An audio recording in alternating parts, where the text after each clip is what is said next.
Welcome.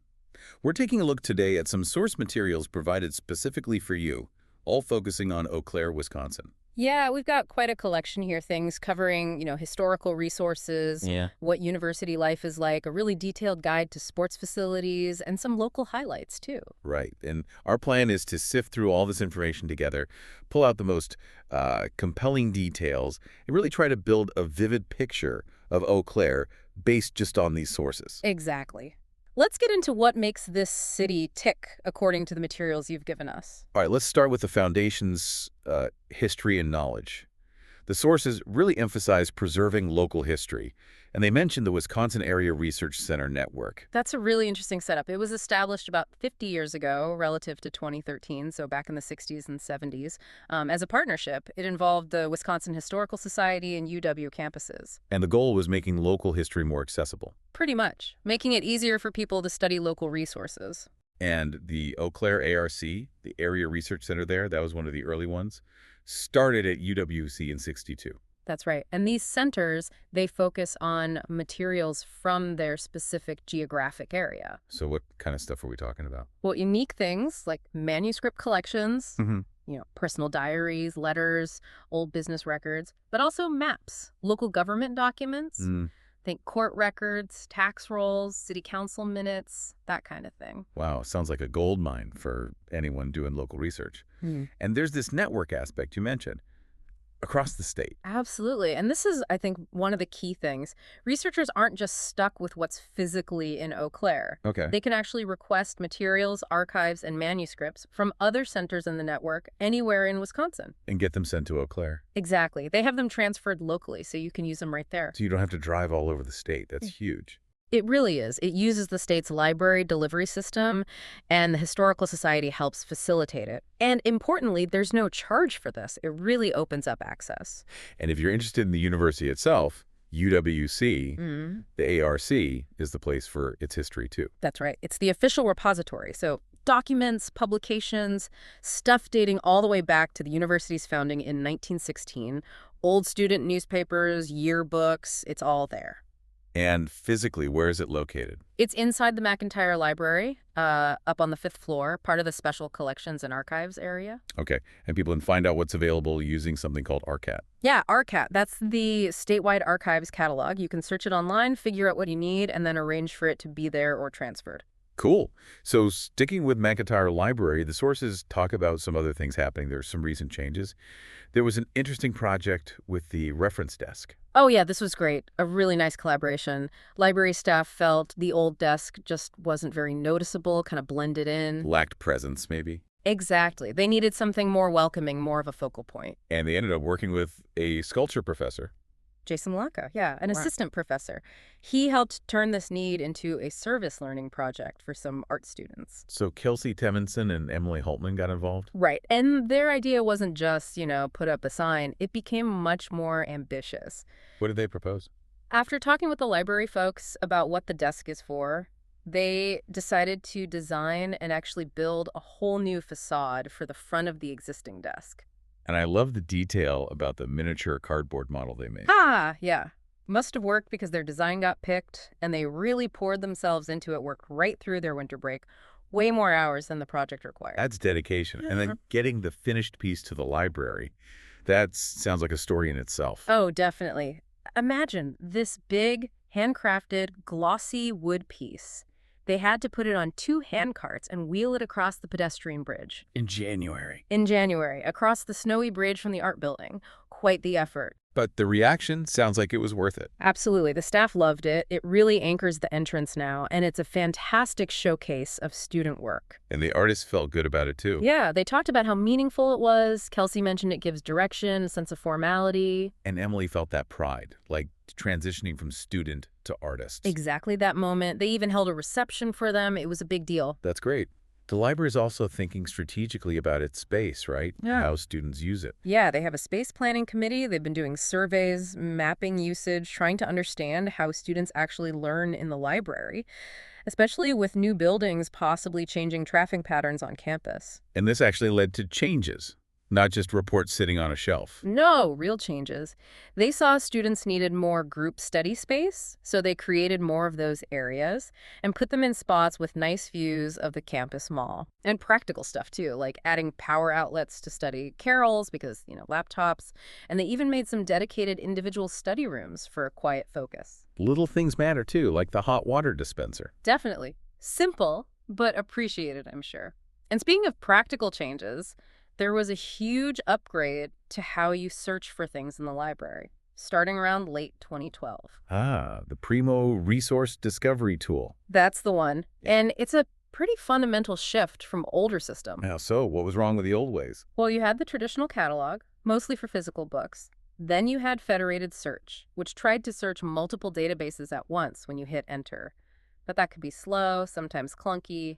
Results weren't always great. Okay. Primo works differently. It uses this massive pre-built index, the Primo Central Index, containing information about articles, books, ebooks, all sorts of stuff from many sources. So it searches the index, not the live databases. Exactly.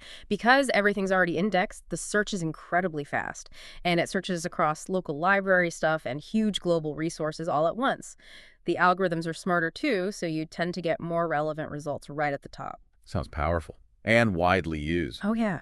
Over 1,200 institutions worldwide use it. McIntyre implemented it in phases, started with article searching, then planned to integrate everything. Physical books, digital collections, other UW library stuff, all into one search box on the homepage. The goal was basically one-stop searching. Makes sense. The sources also give us a feel for the people behind the scenes at the library. Right, which is nice. People like Michaela Walters, who did internships there as a student, got real hands-on experience in archives and instruction before going off to library school. And Alethea Mua, working there, volunteering, wanting to bungee jump, apparently. Yeah. And you see recognition, too, like Library Director John Pollitt's getting a Distinguished Service Award. Yeah. It paints a picture of dedicated staff. Like Kong Yang, moving up from student worker, Lark Keating-Hadlock, managing public services and digital stuff. Stephanie Wickel, getting an award for supporting TRIO students. Vince Mussel, changing roles, getting his MLIS, being active in the State Library Association, and Peggy Govin retiring after 23 years sounds like she made a big impact, especially with the library's art collection. Yes, she was key in cataloging and curating it. And that collection includes artists like Richard Weld, whose work incorporates text. Right. His process sounds really interesting, quite layered. He talked about using text for over a decade, drawing inspiration from people like Krishnamurti, Deepak Chopra, Jane Roberts, and a poet named Bruce Taylor. So the text isn't just decoration, it's integral. Seems so. Like in Remain New, text from Deepak Chopra about awareness and body chemistry was important. And the title itself connects to Krishnamurti's idea of seeing freshly. And the lesson sounds particularly personal with the Bruce Taylor poem. It does. He started with text, covered it up with paint and symbols, but then later added Taylor's poem The Lesson because it resonated so strongly. What was the poem about?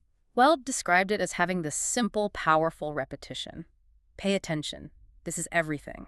Pay attention. He felt it captured big philosophical ideas he was exploring. It's a great example of how art and text mix in that collection. And people can support the library's work through the foundation. Yeah, the sources mention specific funds managed by the UW Eau Claire Foundation, for collections, programs, preservation, things like that. Okay, so let's shift gears a bit. From the library stacks to the playing fields, the sources also position Eau Claire as a big hub for sports and activity. The sports guide puts it about 90 miles east of Minneapolis, St. Paul. Correct. Right there in the rolling hills and river valleys of western Wisconsin. And the guide is careful to define the Eau Claire area. It includes not just the city, but also Altoona, Osseo, and the towns of Wheaton and Union. A wider regional view. What's the big pitch for this area, sports-wise? Well, beyond the natural beauty and outdoor stuff, they really push the quality of their sporting facilities, calling them second to none. They emphasize they can host a huge variety of events. And they have the infrastructure to back that up. Seems so. They mention over 2,000 hotel rooms available in the area. And a key point is convenience, hotels, restaurants, entertainment are all apparently within about 20 minutes of the venues. Easy navigation. And there's an organization, Visit Eau Claire, that helps event planners. Yeah, they offer a lot of support. Help finding the right venue, recommending local vendors, planning tours for participants, marketing help like photos and videos, media contacts, Welcome letters, promotional materials. site tours. Even potential funding support. It sounds pretty comprehensive. Lucas Connolly, the sports relationship manager, has a quote in there. Right, he says sports aren't just a hobby there, they're a way of life. That really suggests a strong community investment in sports. Getting there seems pretty straightforward, too. Yeah, driving from Minneapolis, St. Paul is easy, about 90 minutes, and there's a shuttle service. Or you can fly right into the Chippewa Valley Regional Airport in Eau Claire. Plus, they list several local shuttle companies. Okay, let's dive into some of these facilities. The guide lists quite a few. What jumps out? The range is impressive, and the level of detail provided for each venue. Take the Sonntag complex on Menominee Street. That's the public-private partnership one. It is. It's a big one, 172,000 square feet. Designed for major events, capacity around 5,000 total between fixed seats, floor space, standing room. And it serves the university, too. Definitely. It includes UDOEC wellness and rec facilities, multiple sport courts, even a Mayo Clinic health system location right inside, focused on sports medicine, plus a 100-yard artificial turf field house. It's clearly a multi-purpose anchor. Then there's the classic Carson Park. Yeah, this beautifully located on a peninsula in Half Moon Lake. It's huge, 134 acres. And it's cool because it has venues for baseball, football, horseshoes, softball, plus trails, playgrounds, even museums on site. What are the capacities like there? The football stadium holds 6,500. The baseball stadium, where Hank Aaron played, seats 3,800.